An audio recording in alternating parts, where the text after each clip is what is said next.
terminamos la segunda epístola de San Pedro y bueno, empezar comentándoos que claro, ya hay algo que decía, qué bonito, me encanta destacar en las conclusiones de Pedro que, bueno, que está en la segunda, pero el carácter de Dios porque como que nos da pistas, iba a decir, pero nos describe a Dios o partes de su carácter que son importantes y que son muy bonitas. Y claro, es que Pedro fue apóstol de Jesús, es decir, fue muy cercano a Dios, pero muy cercano. Entonces es lógico que hable del carácter de Dios, que hable del carácter de Jesús.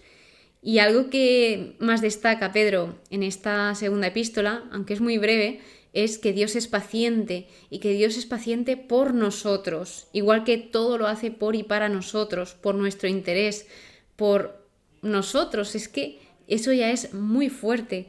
Luego, Dios no quiere que perezcamos, quiere nuestra salvación, quiere nuestra conversión. Que el que Dios quiera nuestra salvación también lo repite y lo remarca en la primera epístola. Entonces, Dios quiere que seamos libres, Dios nos quiere salvar. Y en cuanto a la paciencia, nos dice que Dios no es impuntual, Él no se retrasa, Él cumple con sus promesas. Somos nosotros los que queremos que todo sea ya, cuando Dios es muy paciente con nosotros. Entonces, la pregunta aquí sería, ¿nosotros somos pacientes, aunque sea un poquito?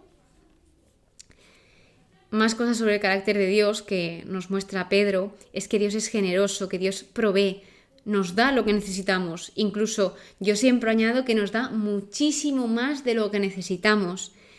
Dios concede, permite, quiere que tengamos una vida cristiana completa. No quiere que la tengamos a medias, sino una vida completa, plena. Dios sabe y Dios está en control.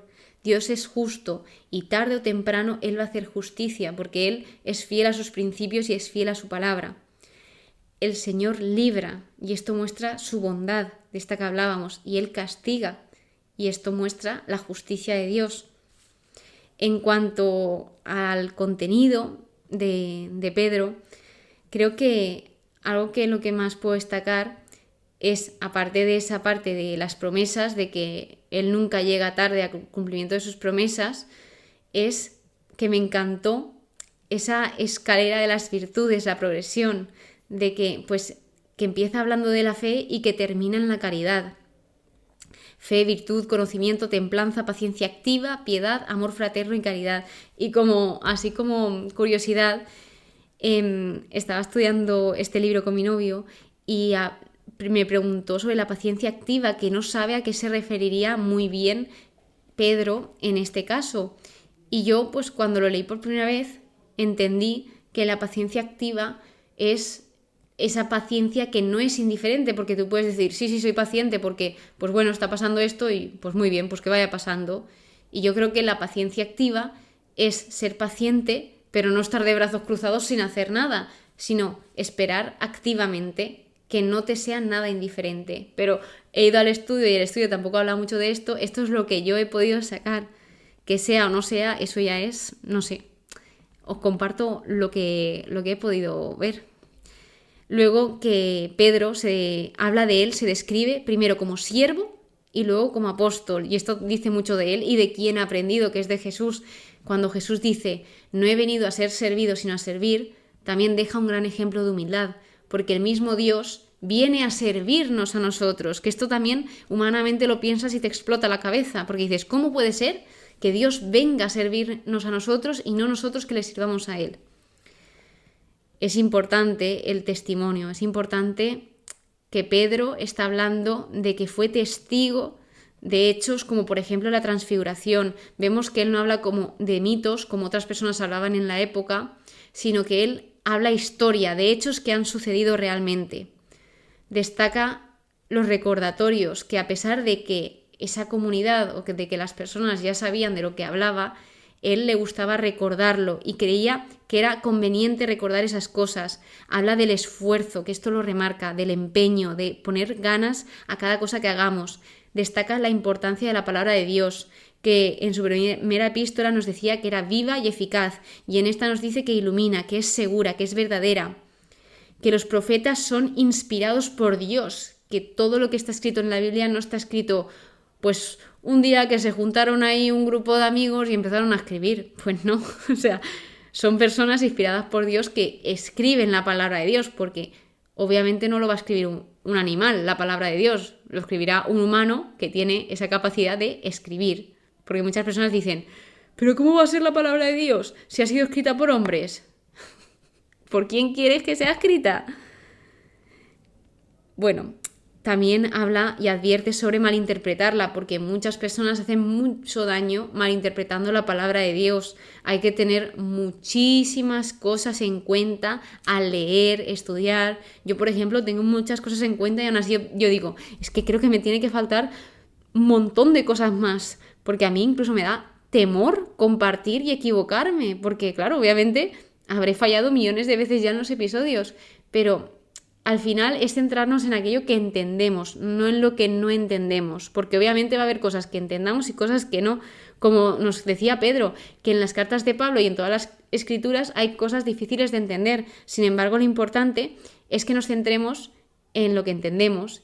Es que el mismo Pedro nos decía esto, que hay cosas difíciles, entonces no nos sintamos mal cuando hay algo que no entendamos de la Biblia, que es totalmente normal. A lo mejor no entendemos hoy, no entendemos mañana, o el mes que viene, o dentro de 5 años, nunca sabe.